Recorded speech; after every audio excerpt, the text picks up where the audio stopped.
I want to see Tamim play another 2-3 years. খুব ভালো হয় যদি ও খেলতে পারে, আর যদি খেলতে না পারে ও যদি বোর্ডে আসে তাইলে আমি খুব খুশি হব।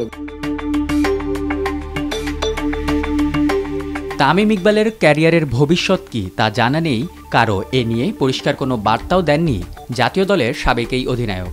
যেখানে প্রায় 1 বছর ধরে একটি বাঁকে আটকে আছে তার ক্যারিয়ার, সেই তামিমের জন্য দুটি পথ খুলে দিলেন বিসিবির নবনিযুক্ত সভাপতি ফারুক আহমেদ।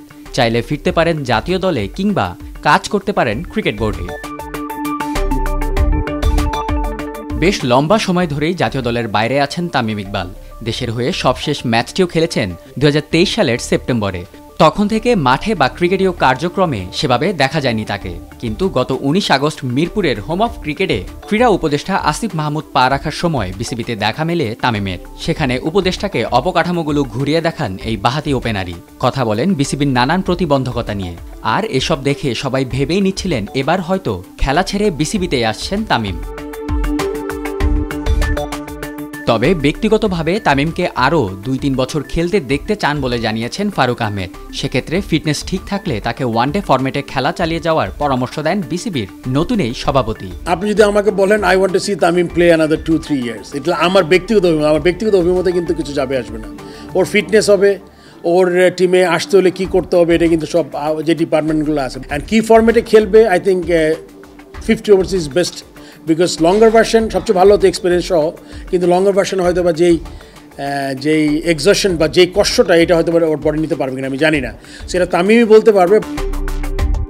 থমকে যাওয়া অবস্থা পেরিয়ে তামিম যদি শেষ পর্যন্ত মাঠে না ফেরেন তাহলে তাকে ক্রিকেট বোর্ডে চান ফারুক আহমেদ।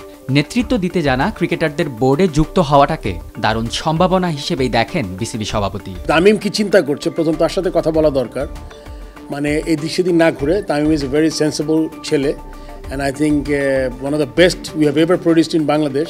খুব ভালো হয় যদি ও খেলতে পারে, আর যদি খেলতে না পারে ও যদি বোর্ডে আসে তাইলে আমি খুব খুশি হব। হি ওয়াজ এ ফর্মার ক্যাপ্টেন, তার মানে তার লিডারশিপ কোয়ালিটিও আছে। এসব ছেলে যত আসবে তা যদি আমরা তাড়াতাড়ি কাজে লাগাতে পারি তাহলে কিন্তু মানে অনেক আইডিয়া আসবে, অনেক ভালো কিছু করতে পারে আমার ধারণা আর কি। সো দেখি ওর সাথে কথা বলে ব্যক্তিগতভাবে যে ওর প্ল্যানটা কি, ওইভাবে আমরা এগিয়ে যেতে পারি। তামিম ইকবাল খেলার মাঠে ফিরবেন নাকি বোর্ড কর্তা হয়ে ফিরবেন তা সময় বলে দিবে। কিন্তু দায়িত্ব নেওয়ার প্রথম দিনেই ফারুক আহমেদ কথার মাধ্যমে যেভাবে পেশাদারিত্বের পরিচয় দিলেন, সেটি যে গত 12 বছরেরও বেশি সময় ধরে বিসিবি সহ ক্রিকেট ভক্তরা মিস করছিলেন তা বলাই বাহুল্য।